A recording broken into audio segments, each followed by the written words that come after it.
Несъвършен. Подкаст за нутрициология, психология и още нещо. Аз съм Екатерина Цолова, психолог, нутриционист, консултант по позитивна психотерапия, емотолог и хипнотерапевт. Тук ще говорим за храната, ума и здравето. Сериозните теми на разбираем език. Здравейте на всички!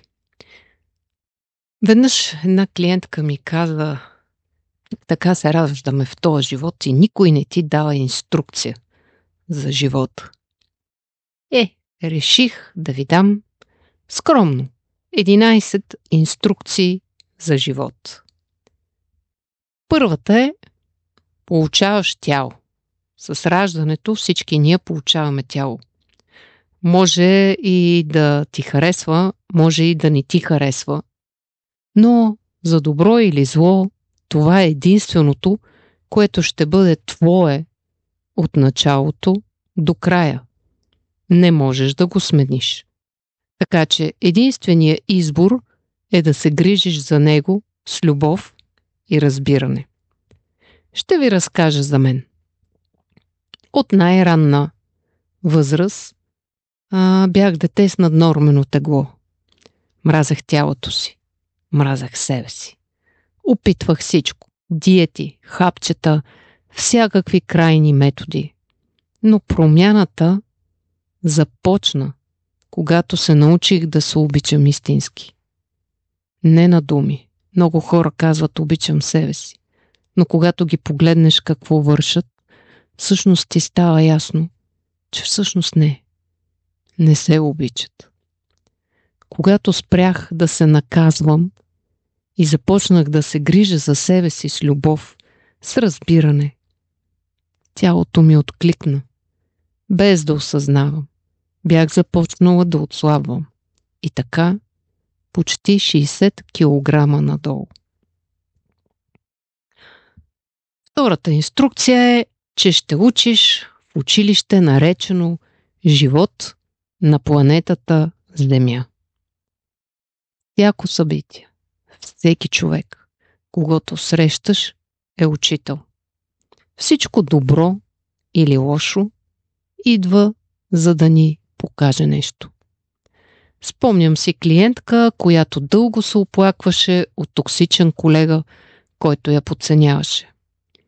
В крайна сметка осъзна, че този човек й показва нейната собствена липса на самочувствие, на самоувереност и страха й да отстоява себе си.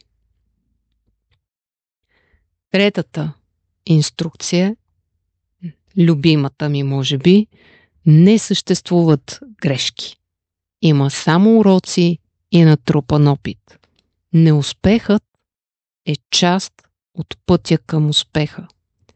Един от успешните предприемачи, които познавам, е фалирал 3 пъти, преди да изгради своят успешен бизнес, който днес му носи милиони.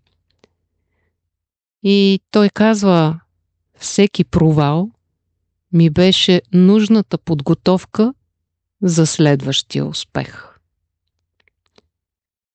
Номер 4. Докато не научиш даден урок, той ще се повтаря. И то в различни форми. Докато не разбереш какво има да ти каже. Когато го разбереш, ще преминеш напред. И ето ви пример. Колко пъти сме привлечени от едни и същи тип партньори, които в крайна сметка ни нараняват. И ако се замислите, може да установите, че и всъщност ви нараняват по един и същи начин. Или сме изпадали в едни и същи финансови затруднения. Животът повтаря сценария, докато не осъзнаем какво трябва да променим. Номер 5. Малко от нещо е по-добре, отколкото много от нищо. Големите цели изглеждат непосилни, ако гледаме само върха. Но ако ги разбием на малки стъпки, ще стигнем там, където искаме. Не напразно кръстих своята програма за намаляване на теглото стъпка по стъпка. И примерът е, че ако искаш да влезнеш във форма, но не можеш да се накараш да ходиш 5 пъти, например, седмично на фитнес, много просто. Започни с 10-минутна разходка всеки ден. И след известно време можеш да установиш, че вече се разхождаш и 1 час или даже че тичаш. Номер 6. Външните проблеми са отражение на вътрешния свят.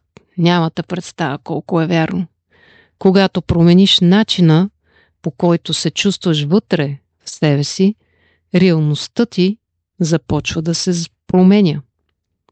Помисли за моментите, когато си била тревожна или несигурна. Не ти ли се струваше, че всичко наоколо се разпада и че това е края на света, че няма излизане от тази дупка?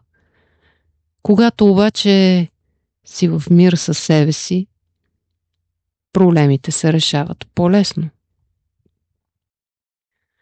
Номер 7. Най-доброто място, на което можеш да бъдеш, е тук и сега. Не чакай утре. Не чакай по-добрия момент. Това, което имаш сега, това е твоят живот. Знаете ли колко често съм чувала: ще бъда щастлива, когато отслабна. Ще излезна на среща, когато ми мине акнето. Ще пътувам, когато спестя пари. Ще си дам почивка, когато. Истината е, че винаги ще има когато. Единственото сигурно време е сега. Тук и сега. Номер 8. Другите хора са огледала. Това, което те дразни в другите, често е нещо, което носиш в себе си. Ще кажете, не е вярно. Но замислете се. Не понасям хора, които се оплакват. Ми казваше непрекъснато една клиентка. Впоследствие осъзна, че тя самата често се оплаква и дори не го осъзнава. Номер 9. Ако не поемеш отговорност за живота си, някой друг ще го поеме вместо теб. И това няма да е в твоя полза. Колко хора живеят живота, който родителите им, обществото им или партньора им очакват от тях, но не и този, който искат. Ако разпознавате себе си, може би е време да вземете решенията в свои ръце и отговорността за тях. Отговорите номер 10. Отговорите, които търсиш, са вътре в теб. Тишината, интуицията, усещанията. Всичко е там. Стига да се научиш да слушаш. Когато спреш да търсиш външни потвърждения, ще чуеш гласа вътре в себе си и ще разбереш, че винаги си знаел какво трябва да направиш. Тук обаче е въпроса: ние винаги подсъзнателно знаеме, но се страхуваме от това, което искаме да направим. И номер 11. Започни да се наслаждаваш на живота още сега. Не утре, Не когато всичко се нареди, а сега. Повярвайте ми, няма перфектен момент. Усмихни се днес, прегърни днес, обичай днес, почивай днес, позволи си да бъдеш щастлив или щастлива днес. Коя от тези истини и инструкции най-силно резонира с теб? И как можеш да го приложиш това още днес? Ще се радвам да прочета вашите отговори. Усмихнат и ползотворен ден!